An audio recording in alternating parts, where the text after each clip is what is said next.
Calgary South Asian celebration was going to be sold out.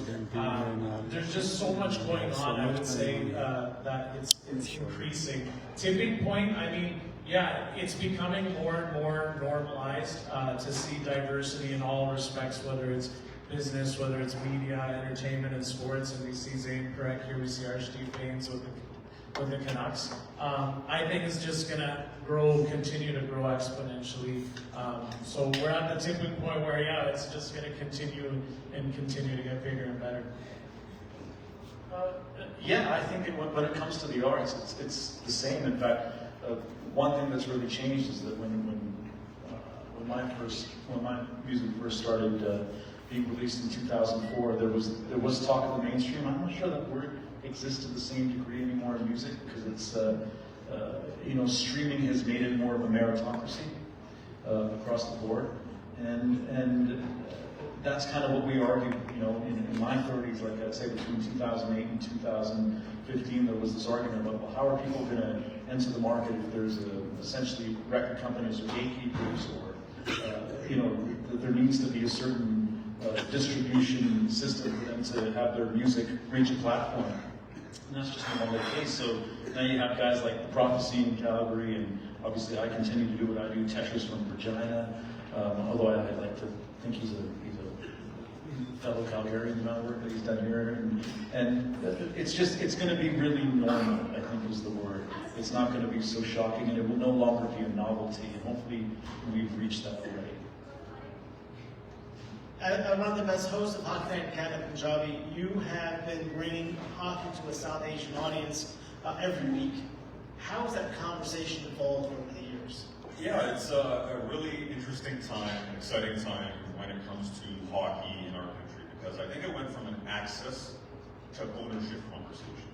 Early on, and Arnaran, you were on the show in the early days. It was bringing the game to a new audience, connecting families, bringing that entire group as one hockey viewing audience. Now, I think in the last 5-7 years especially, but I think the overall being involved in the game as a participant rather than an observer, that's the change that we've seen on our show. And even coming to the arena today from the airport, the woman that was driving me, a South Asian woman, she has 2 kids that are both 13, 14 years old, and they're playing hockey. We have minority owners in the NHL that are South Asian, whether that's Ottawa or Vegas. You have players that, Zane Breck is one of varsity bands. I know it's, I'm not sure if I'm allowed to mention Oilers in this building, but Janda Kenna used to play for the Edmonton Oilers. Over 300 NHL games. So seeing that change, it's you're more of you have an ownership stake in the game, literally and figuratively, and that's how we've seen it change. So prior to our previous experience was bringing the sport to an audience and opening those doors and maybe introducing them to the game.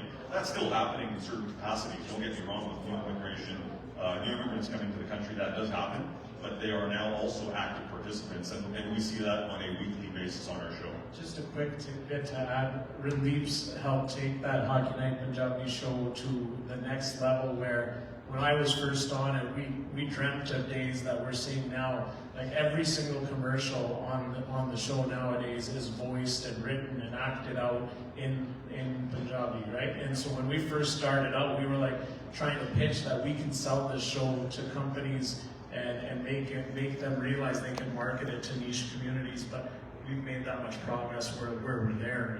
Absolutely, and that you had to have that experience early on to introduce the game to any audience, and then I think in the last 5 years, sports organizations, and the Flames are certainly leaders in this regard, but companies also understand, you start looking inside the community to say, all right, there's a significant population base here that consumes differently, and maybe in some ways it's similar, but it's important for us to reflect our community and in a lot of ways act like our community as well. So I think that change has been on the business side, but also in a participation aspect when it comes to sport, has changed drastically in the last 5 years.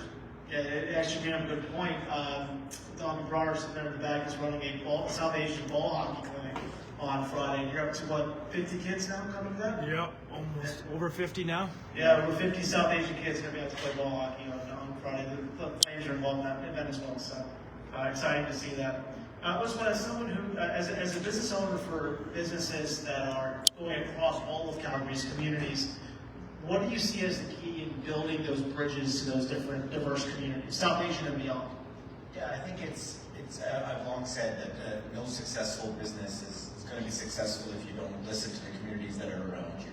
The communities are the ones that support, and like I'll say, like the Flames have done an incredible job in listening to the South Asian community, and they're reaping the benefits. This is the third year that you guys have put this thing together, and it's growing exponentially every single year.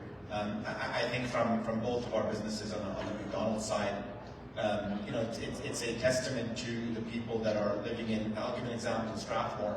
There's 10,000-ish people in that community. I serve about 1,200 people a day.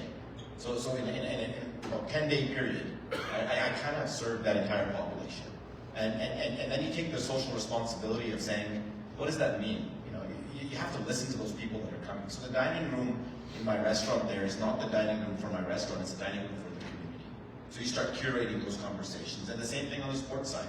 When we launched the Surge, 4 years ago now, we embarked upon a listening tour and realized, you know what, the Genesis Center in the Northeast, which all of us will know, has literally become our unofficial home away from home. And it's crazy. You'll get people that you'll walk into on a Surge away game, and they've plugged in their cell phone into a TV that's there, and there's a group of 14, 15 kids that are watching it. And that's emerged organically, and we've been able to show up there with the basketball and have fun. So I want to build on that further, but just ask a quick fun question.